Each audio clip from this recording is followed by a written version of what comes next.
Vielleicht ist eine der größten spirituellen Fragen nicht, welche Religion Recht hat. Vielleicht ist die größte Frage, was macht deine Religion aus dir? Macht sie dich offener, barmherziger, wahrhaftiger, friedlicher? Oder macht sie dich härter, enger und sicherer darin, andere Menschen auszuschließen? All men are created equally. Alle Menschen sind gleich geschaffen. Dieser Satz klingt wie ein politisches Versprechen, wie ein Satz aus der amerikanischen Unabhängigkeitserklärung. Und genau dort wurde er auch weltberühmt. Er sagt, dass alle Menschen gleich geschaffen sind und unveränderliche Rechte besitzen. Darunter ist Leben, Freiheit und das Streben nach Glück. Die National Archives führen diesen Satz als Kern der amerikanischen Unabhängigkeitserklärung von 1776. Doch unter diesem politischen Satz liegt eine viel ältere spirituelle Frage, als uns vielleicht sofort ins Auge sticht. Stell dir die Frage, wenn alle Menschen gleich geschaffen sind, warum behandeln wir sie dann unterschiedlich? Wenn jeder Mensch Würde trägt, warum glauben Religionen, Nationen, Gruppen oder Ideologien so oft, sie dürften Menschen sortieren? Richtig gläubig, falschgläubig, rein, unrein, gerettet, verloren, zugehörig oder fremd. Und genau hier beginnt Spaltung. Denn im Christentum finden wir einen radikalen Gedanken.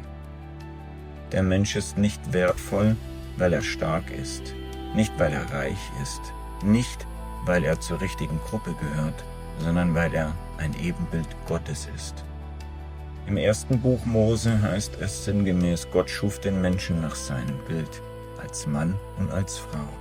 Genesis 1,27. Das ist ein gewaltiger Satz. Denn wenn jeder Mensch ein Ebenbild Gottes ist, dann kann ich den anderen nicht verachten, ohne etwas Heiliges in ihm zu verachten. Jesus verschärft diesen Gedanken sogar noch. Nicht nur liebe deine Freunde, nicht nur liebe die, die denken wie du, sondern liebe deinen Nächsten wie dich selbst. Matthäus 22,39.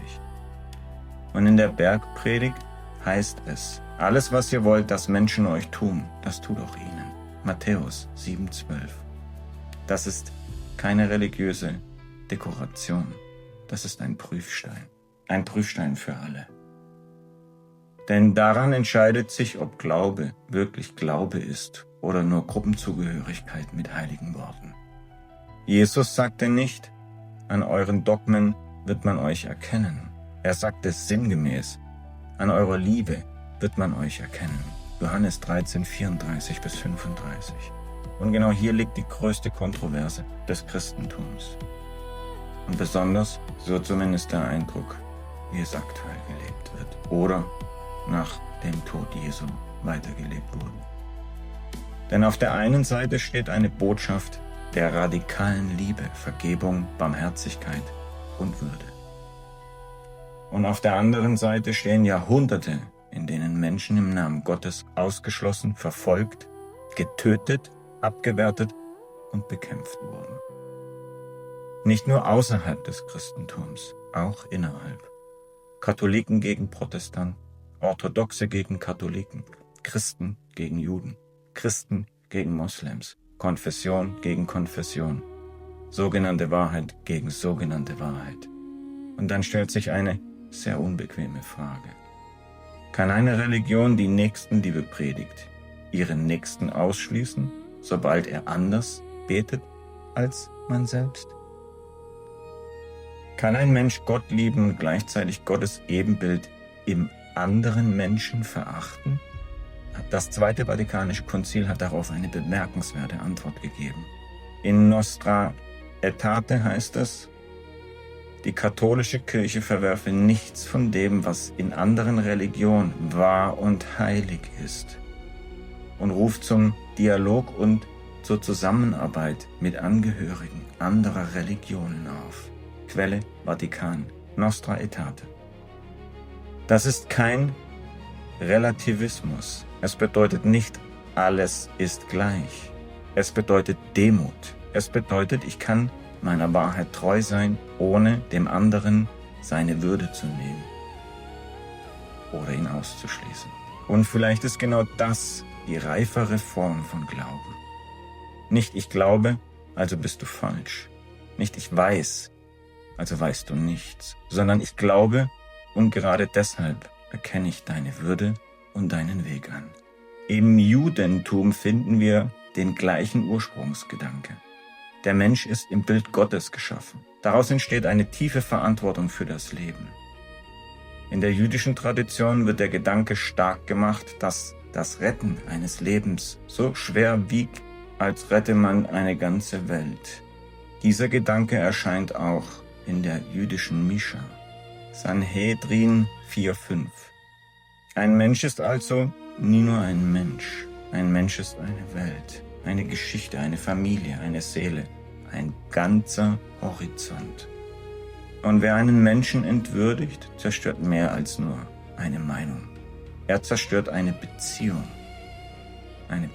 zu Gott, eine Beziehung zu allen Wesen. Auch der Islam trägt diesen Gedanken in sich. Im Koran, Sure 49, Vers 13, heißt es sinngemäß: Die Menschen wurden aus Mann und Frau geschaffen und zu Völkern und Stämmen gemacht, damit sie einander kennenlernen, nicht damit sie einander verachten. Die Würde liegt nicht in der Herkunft, sondern im Gottesbewusstsein und der Rechtschaffenheit. Arabic Corpus 49, 13. Das ist eine gewaltige Brücke. Unterschiede sind nicht dazu da, Mauern zu bauen. Unterschiede sind dazu da, Erkenntnisse zu ermöglichen. Judentum, Christentum und Islam teilen damit einen tiefen Grundton. Der Mensch gehört nicht sich selbst allein. Er steht vor Gott. Und gerade deshalb darf er den anderen nicht beliebig behandeln. Doch auch außerhalb der arabischstämmigen Religionen finden wir diesen Klang. Und eins sollten wir uns merken: Auch das Christentum hat ihren Ursprung genau dort. In der Bhagavad Gita heißt es sinngemäß, dass der Weise mit gleichem Blick auf einen Gelehrten, eine Kuh, einen Elefanten, einen Hund und sogar einen Ausgestoßenen schaut. Bhagavad Gita 5,18. Das ist nicht gleich Macherei. Es bedeutet nicht, dass es keine Unterschiede gibt. Es bedeutet, die äußere Form ist nicht der tiefste Wert. Status ist nicht Seele. Herkunft ist nicht Wahrheit. Rolle ist nicht Wesen. Und in der Advaita Vedanta wird dieser Gedanke sogar noch radikaler. Das Selbst im Innersten ist nicht getrennt vom Grund allen Seins. Die Trennung, die wir für absolut halten, ist oft eine Täuschung der Wahrnehmung. Was wäre, wenn der andere nicht mein Gegner ist, sondern ein Ausdruck desselben Lebens, desselben Ursprungs? Auch im Taoismus finden wir Zurückhaltung gegenüber starrer Bewertung.